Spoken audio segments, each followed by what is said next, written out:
Assalamualaikum warahmatullahi wabarakatuh.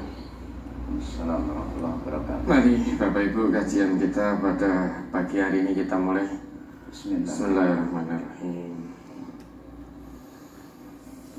Jadi langsung saja Ustaz Ghazali, mari kita lanjutkan menjawab pertanyaan-pertanyaan yang memang sudah tertunda sekian lama. Mudah-mudahan Allah beri kemudahan untuk bisa menyelesaikan. Oke, kita sampaikan pertanyaan tanggal 14 Februari 2021 nomor 14. Bagaimana dengan hadis tentang memasang gambar di atas, Ustaz? Ya tidak mengapa kalau gambarnya tidak untuk disembah atau dikhawatirkan untuk disembah, lah itu yang tidak boleh. Kalau kita memasang gambar di atas, kemudian gambarnya memang sengaja kita sembah ataupun dikhawatirkan nanti akan disembah oleh orang lain, itu yang tidak boleh. Kalau ada gambar yang memang tujuannya dipasang untuk disembah, lah itu malaikat tidak akan masuk ke dalam rumah. La tadkhulul malaikatu baitan fihi tamasilu wala tasawiru. Jadi malaikat tidak akan masuk sebuah rumah di mana di dalam rumah itu ada tamasil, patung-patung ataupun tasawir, gambar-gambar yang memang di situ dipasang atau ada patung gambar memang untuk disembah. Nah makanya jika kita memasang gambar di situ dikhawatirkan akan disembah oleh orang, mungkin oleh keluarga kita misalkan, yang menyembah patung, menyembah gambar, maka tidak boleh kita memasang gambar ataupun patung-patung ataupun yang lain yang memang tujuannya untuk disembah atau dikhawatirkan akan disembah orang. Kalau memang hanya untuk sebatas hiasan tidak mengapa. Ya, ada lagi. Apabila kita tidak bersyukur terhadap keberkahan yang diberikan di negeri ini, apa akan diazab seperti yang disebutkan dalam Quran surat Saba ayat 15 sampai 16? Ya, coba dibaca ayatnya. Surat Saba nomor surat 34 ayat 15 dan 16. A'udzu billahi minasyaitonir rajim. Laqad kana li saba'in fi maskanihim ayah jannatani 'an yaminin wa shimal kulu min rizqi min rabbikum washkuru lah baldatun thayyibatun wa rabbun ghafur. Fa'aradu fa'arsalna 'alaihim sailal 'arimi wa baddalnahum bijannataihim jannataini zawatai ukulin khamtin wa aslin wa syai'im min sidrin qalil. Sungguh bagi kaum Saba ada tanda kebesaran Tuhan di tempat kediaman mereka, yaitu 2 buah kebun di sebelah kanan dan di sebelah kiri. Kepada mereka dikatakan, makanlah olehmu dari rizki yang dianugerahkan Tuhanmu dan bersyukurlah kepadanya. Negerimu adalah negeri yang baik atau nyaman, sedang Tuhanmu adalah Tuhan yang Maha Pengampun.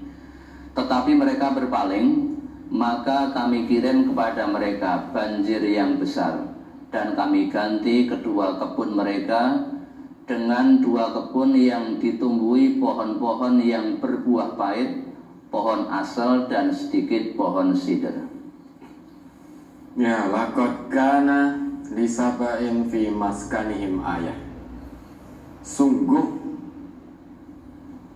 bagi kaum Saba di kediaman-kediaman mereka itu ada tanda-tanda kekuasaan Allah. Jadi ayat ini menjelaskan bahwa negeri Saba itu dulunya makmur. Ya, dulunya makmur.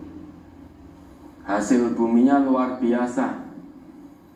Dalam ayat itu dijelaskan oleh Allah bahwa negeri Saba itu dulu digambarkan oleh Allah seperti dua kebun. Jadi memiliki dua kebun dari kanan dan kiri. Ini adalah gambaran secara umum bahwa negeri itu subur, makmur. Nah, kesuburan negeri itu adalah tanda dari kekuasaan Allah. Jannatani an yaminin wa shimal. Kemudian diperintahkan oleh Allah, kulu mir rizki rabbikum washkurulah. Makanlah dari rezeki Tuhanmu. Jadi dua kebun itu dari kanan dan kiri itu murni karena kemurahan Allah. Kemurahan Allah, maka makanlah. Semua sudah ditundukkan oleh Allah. Kita diciptakan oleh Allah. Dan setelah kita diciptakan, Allah juga sudah tundukkan ma fis samawati wa ma fil ard wa sakhkhara lakum ma fis samawati wal ardi jami'an. Semua yang di langit, semua yang di bumi sudah ditundukkan oleh Allah untuk kepentingan manusia. Itu sebagai tanda kekuasaan Allah, termasuk kebun yang ada di negeri Sabah.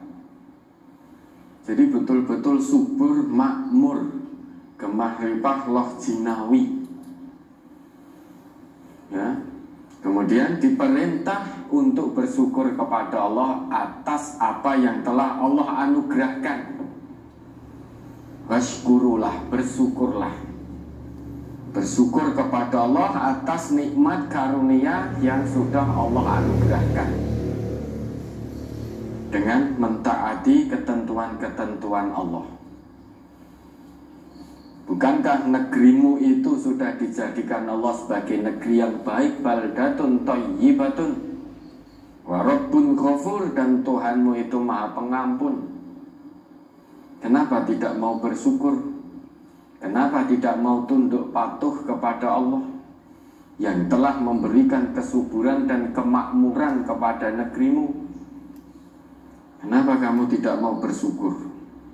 Apa yang terjadi? Diperintah untuk bersyukur, malah kufur, fa'a'radu, berpaling, tidak mau mengikuti perintah Allah, malah justru mengkufuri nikmat-nikmat Allah, sombong, berpaling dari kebenaran, berpaling dari ketentuan-ketentuan Allah.